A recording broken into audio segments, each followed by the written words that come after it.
Welcome to the Content Strategy Interviews podcast. Each week, we talk with accomplished content strategy experts to share their wisdom with our friends in the content community. And now here's your host, Larry Swanson. Hi, everyone. Welcome to episode number 17 of the Content Strategy Interviews podcast. Really happy today to have with us David Freed. David's a content strategist and, more importantly, a branding strategist with the agency Experiences for Mankind in San Diego. And I'll have David tell you a little bit more about his background, what he does there at Experiences for Mankind, and his background as a branding strategist. Yeah, thanks for having me on. So at EFM, we like to say that we like to work to make brand moments matter, and that's what our goal is. And so that might be branding strategy, that might be executing creative for one of our clients, or developing a content strategy. It's really finding those ways to make the brand connect with their audiences and become more meaningful, whether that's a big initiative, whether that's a small initiative, but taking every moment to really build the brands out and make them stand for something in the minds of their audiences. I've been in branding now for about 11 years. I started at another agency here in San Diego and was there for about 9 years. And we did a lot of brand identity and branding as well, beer companies, tech companies, retail, health, all kinds of things. And we continue to do that here at Experiences for Mankind. So we've had, again, beer branding, we've had personal lubricant branding, we've had all kinds of different products. And sometimes they're master brands and, the main brand, and sometimes it's product branding. So we have all kinds of assignments there. And then really a lot of the core of our work these days is more executional elements and strategies. So we're working with brands to build off what they've already established and find ways to bring that to bear in the market and really bring it to life for the consumers and their audiences, whether that's B2B or B2C or whomever. Mm-hmm. Well, that's a big swath. I guess that's why agency work can be so interesting. Is you're B2B, B2C, you're working on strategy, you're working on execution, you're working in different verticals, it sounds like, and working both at the kind of corporate branding level or entity branding level and then the product branding level. So that's really cool. The reason, when we first talked about this, when I first connected with you, I was most interested in your work is that I think your LinkedIn profile says you're I can't remember exactly how it's articulated, but basically you're a branding guy, but also identify as a content strategist. Mm-hmm. And I wanted to talk about it's a little bit of a chicken and egg thing. Which comes first? I assume it depends on the project or the current initiative you're working on. But when you approach something let's start it with you approach a branding project. It's a new client, and you're doing your branding work from the get-go. When does content strategy, or tell me a little bit about your process there. I don't know if you have a framework that you hang things on, and then where content strategy comes into that.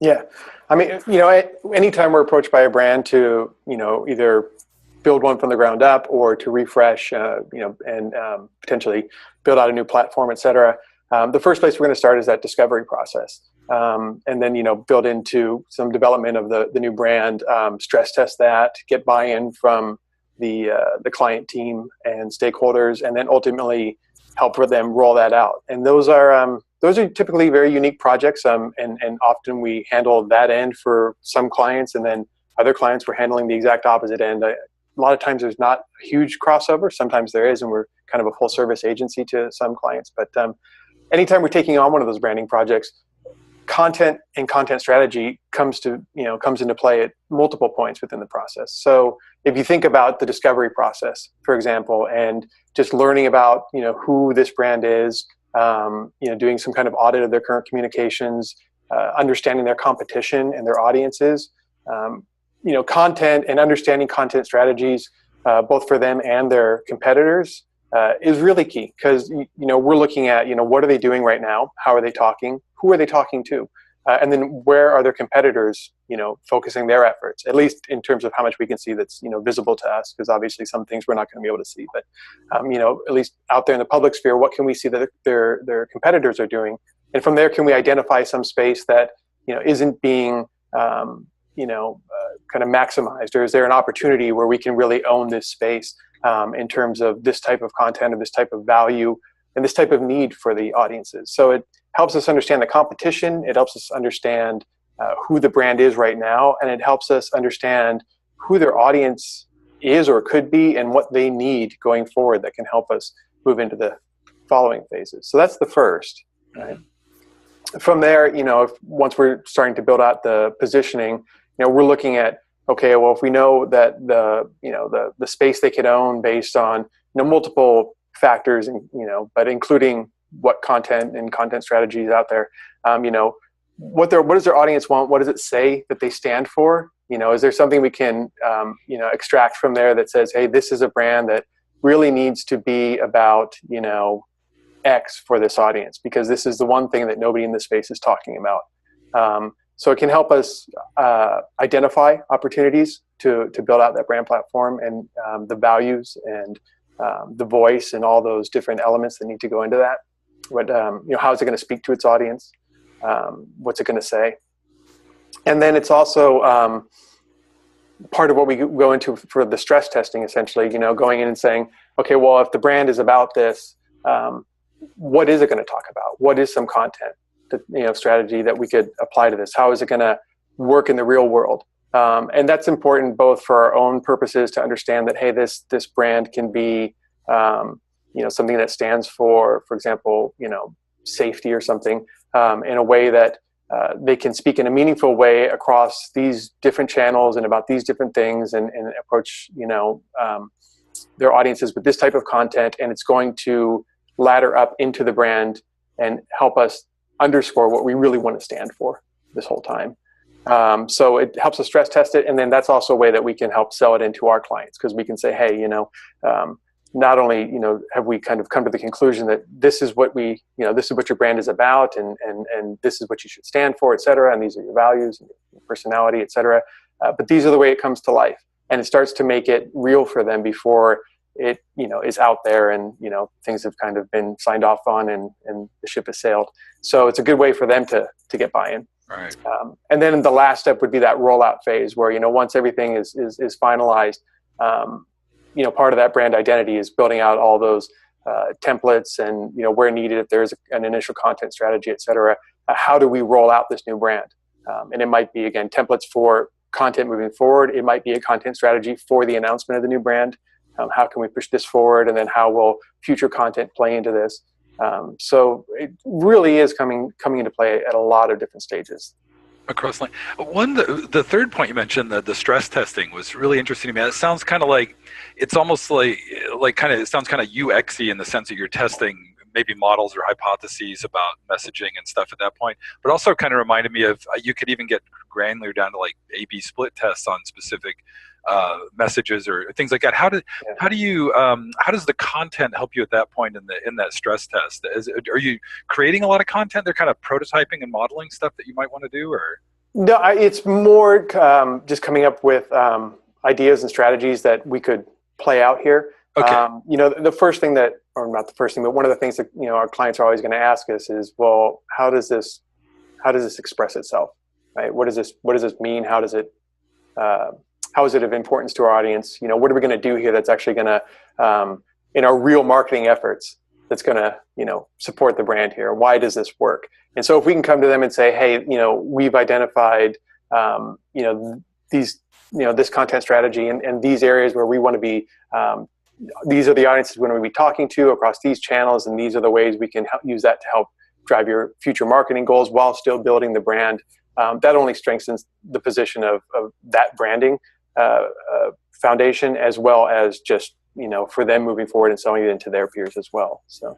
Got it. That makes sense. Yeah, that makes perfect sense. Yeah. The other thing about the other thing that's interesting about your role, and really common thing in the agency world, like you said, you're on both sides of the equation. You're both, and what you were just talking about is kind of that strategy formulation part of it. But you often also do like execution work, and I guess one of the things that you mentioned also in your background that I think can stitch those together is like the style and voice work that you do. Like and I guess that's once the brand vision and direction are established, then you articulate that voice and style that you want to. And so tell me about, again, how that manifests both on the strategizing side, like how you establish that, and then on the execution side, like how you kind of ensure. I'm especially curious on that latter point about either when you're executing for an already established brand, or when you're doing your branding work, doing it in a way that makes it not enforceable. Enforceable is a little harsh word for it, but sort of compliable with, in the execution. Can you talk a little bit about that? Yeah, and I think, it is important that, it's important for a brand to have a purpose and something they stand for and some kind of promise to their audience, but just equally important is being able to have that that voice and that personality and that foundation that they can essentially go back and use as a way to guide them forward, and you can check your own their future advertising or content or whatever against that and say, hey, we sound on brand here, et cetera. And so it's important to have that. So that's something we typically develop as part of the overall brand platform, and it's something we'll go in with from the first draft forward. It's all part of the platform. And again, some of that is going to be based on the content that we reviewed, as well as interviews with stakeholders, as well as what they're currently doing, as well as product strategies, et cetera. So there's a lot of factors that go into developing what those voice characteristics are. But then as we execute on them, it's really being able to go back and say, hey, does the content that we're creating now fit this? And is it flexible enough that we can speak to our different audiences and still embody these characteristics in this voice in a meaningful way for these different audiences and still stay true to the brand? So what's the proper mix there? That's really on the branding side. I would say on the opposite side, we get a lot of clients who come to us and they need, help creating content strategy, a particular piece of content, et cetera. And then in those cases, it's how can we take what they've already established and develop a strategy that's going to maintain consistency for their brand, speak to those values, speak to those characteristics, and execute in a way that, is really seamless. So I think one of the biggest problems or issues, brands, there's so much content out there these days that there's just a lot of inconsistency across even some of the biggest brands.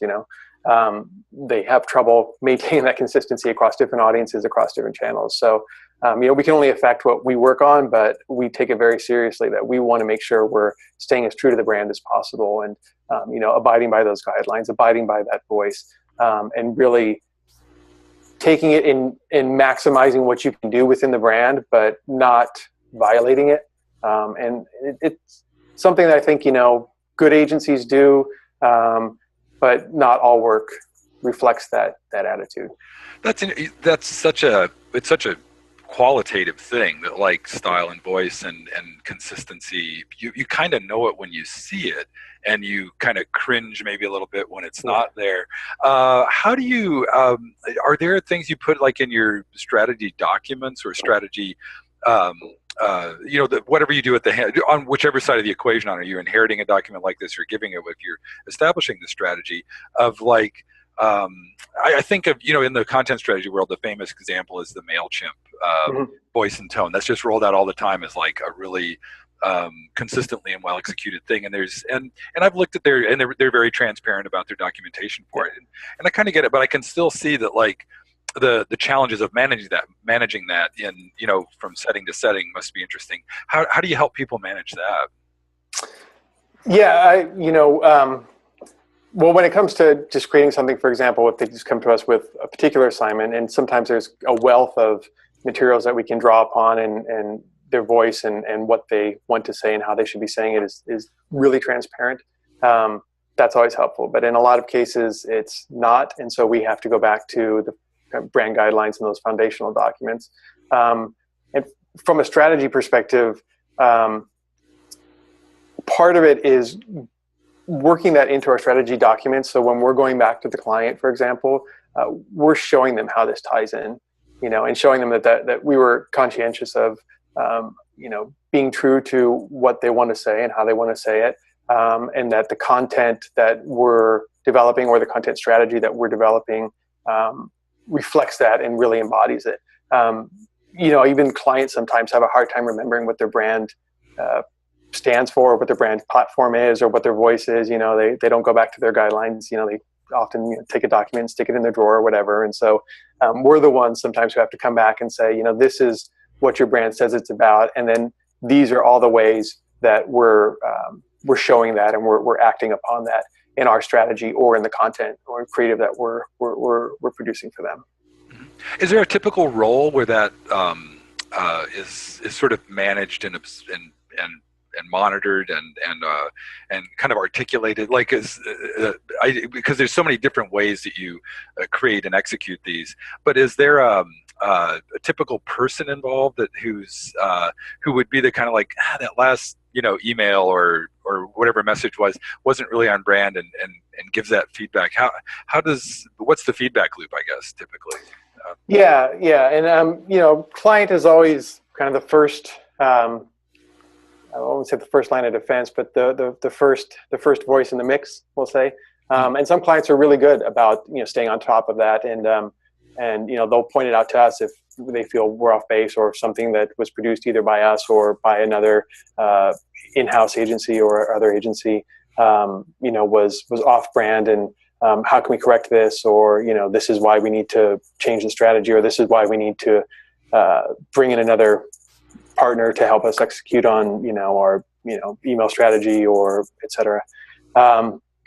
In-house, when it's us, it's usually the creative directors who are looking at the process and the final products, and then looking at them. We're reviewing those continually throughout the year to make sure that we're staying the course throughout the year. It's hard sometimes when you have a lot of balls in the air to be picking apart every detail of every little thing.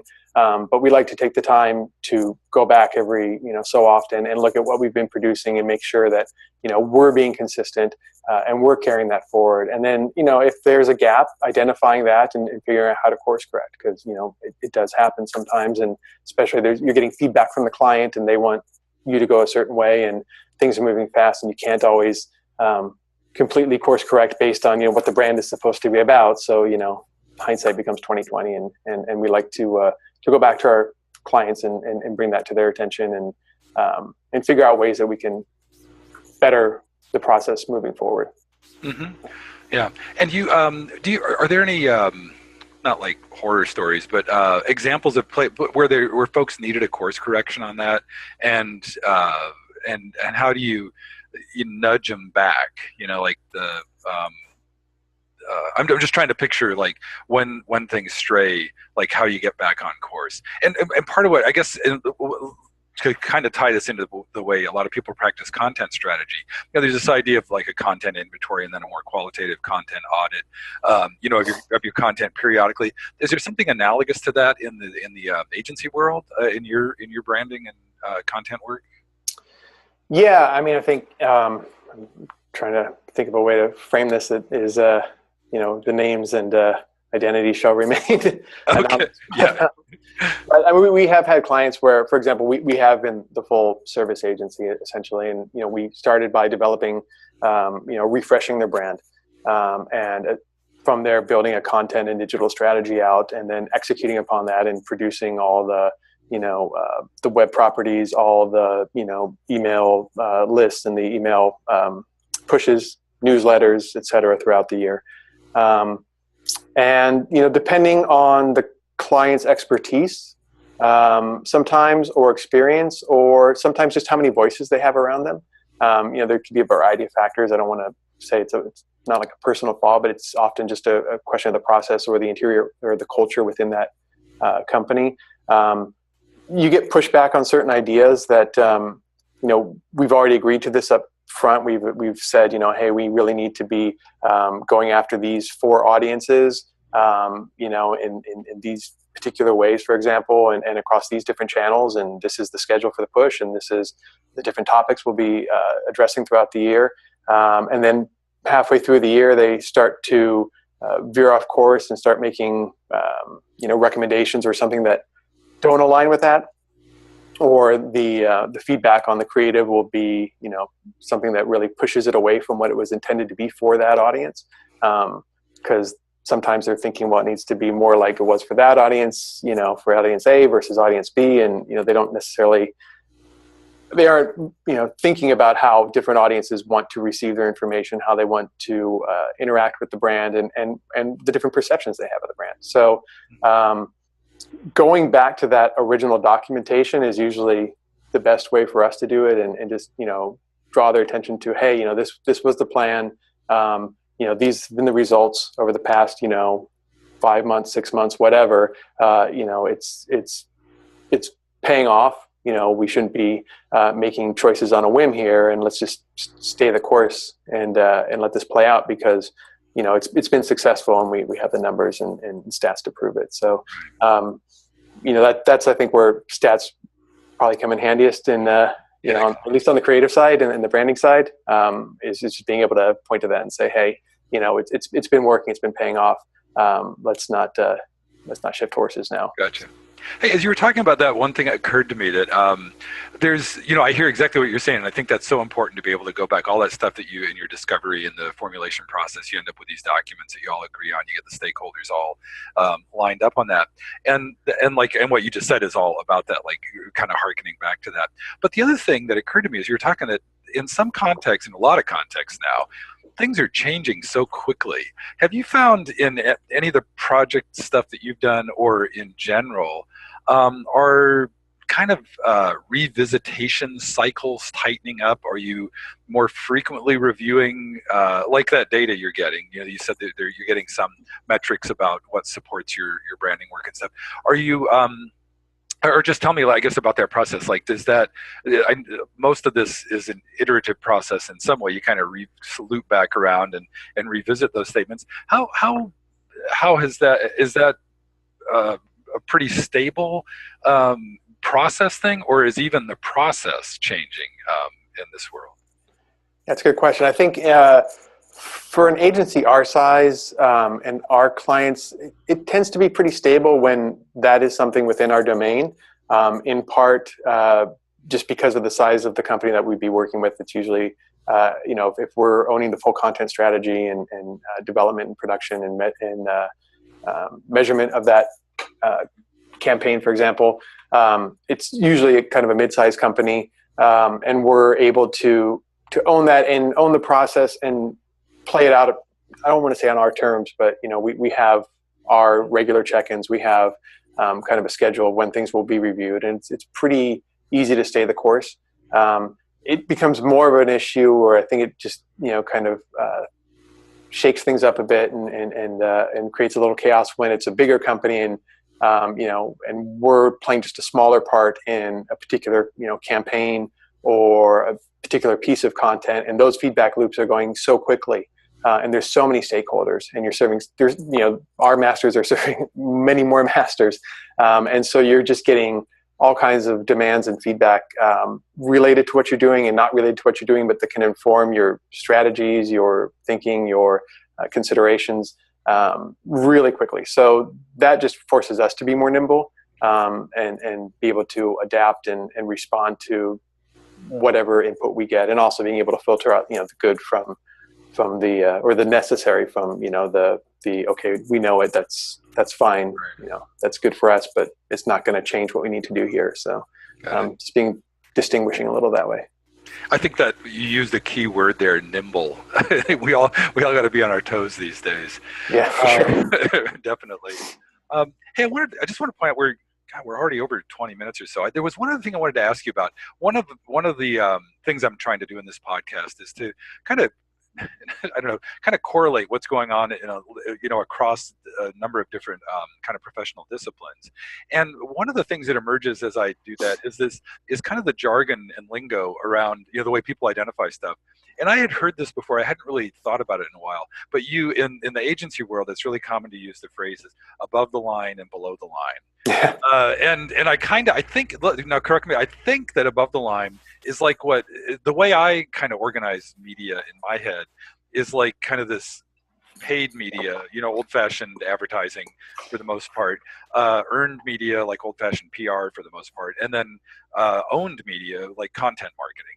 And to my mind, the latter two, and things like SEO as well, in that world, those all fall like in what you would call below the line. and then the paid stuff would be above the line. I'm just curious about the etymology of that term, and and how if that's also still really common in your world to label things that way. I would say, I mean, you kind of summed up the etymology of it, I think, pretty well. And I think things still get labeled that way. The labels are not very meaningful.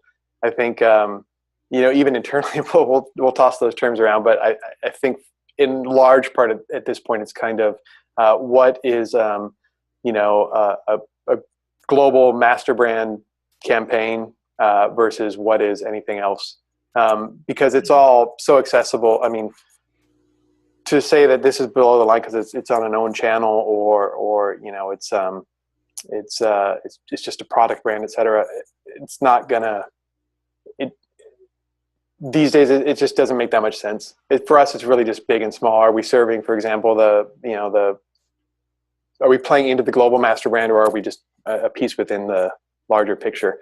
But so much of it is all still above the line, just in part because of the way people make their decisions and the journeys and processes they're on. You're not necessarily, intersecting them first and foremost in a paid, TV spot, or paid campaign. You're potentially first intersecting them at retail, which essentially would normally be below the line. But if it's their first interaction with your brand, you can't think of it that way. Right. So for us, I think we just kind of throw it around as, big, small. No, and everybody needs their, and it's handy. Like every profession has their shorthand. I just, like, for me, I just kind of like knowing what's going on. Yeah. That's the whole point of that. Well, I mean, a web page would be technically below the line, but I mean, that's where so many people are going and getting so much of their information that to think of it that way is not helpful, I think, at times, especially if you're de-emphasizing the role it plays in building your brand and also, just helping position it within the minds of your audiences. If you think of things as this is kind of further down the food chain, it doesn't need to serve that purpose. You're probably doing a disservice to the brand as a whole. So right. So it's a way for you to keep that kind of hierarchy and squared away and immediately. I totally get that. Yeah. Well, hey, we're getting close to time, but I always like to save this for near the end of the conversation. It's not obligated. You're not obligated to answer this, but I always like to give people the chances to say if there's anything last, like, well, you have the ear of my audience. Is there anything about branding strategy, about content strategy, about the state of the interwebs in general, that you'd like to kind of noodle about or share with my folks? Yeah, I mean, I think we touched on it a little bit earlier, part way is just that idea of consistency. And I think, it's so common these days for, brands and clients to have a whole, army of agencies, both in-house teams and contracted agencies that are helping them produce the full gamut of their marketing materials, and content. That creating that consistency is even more of a challenge these days. And I think a lot of times there's not enough, maybe not initiation, but there's not enough emphasis or access to some of the overall, branding guidelines and documents, et cetera, that should happen up front. So I think a lot of times that gets lost, and I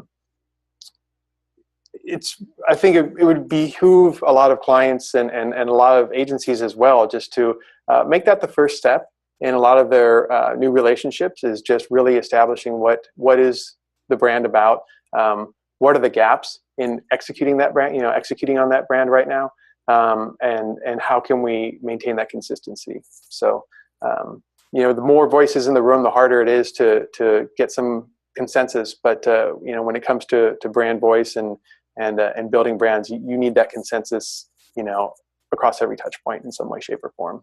Hey, one quick thing about that. So a lot of voices in the room, I hear that, but there's also just like this proliferation of media, like different channels you can shoot your message down through. Does that correlate pretty closely with the people in the room, or is there like an additional layer of messiness that we got to be paying attention to? It's a little bit of both. I think it correlates to the people in the room. It's a little messier, but I think, the flip side of that is, there's so many touch points, so many channels, so many ways people are communicating and interacting with brands, etc., that it's important to I should put it to understand that it is part of a larger whole. So you want to be playing to, laddering up to the brand you're serving, but understanding that not every little piece has to do everything. So take some micro communications, for example, or something like social, or even just if it's a short email blast campaign or something. Take it for what it is, and hold it to the standards of the brand, but don't think that it has to do everything for you. And I think in a lot of cases that helps keep the content, it keeps the design, it keeps the full communication just that much cleaner, that much more succinct and focused. And ultimately that serves the brand as much as, just fulfilling your promise. So. Yeah, and takes a little pressure off the poor kid executing that social media campaign Yeah. in the morning. Yeah, great. Yeah, the junior designer in house is going to sleep a little easier, probably. So. Exactly. Yeah. Yeah. Well, thanks so much, David. This has been a super edifying conversation. I really appreciate you taking some time out. I really enjoyed it. And I hope we can get you back on somewhere down the line. I was taking notes as we were going. I can think of 2 or 3 other conversations I'd love to have with you. Yeah, anytime. Thank you for inviting me on. It's been a pleasure. You bet. Thanks. All right, talk to you. Thank you for listening. Tune in next week for another content strategy interview.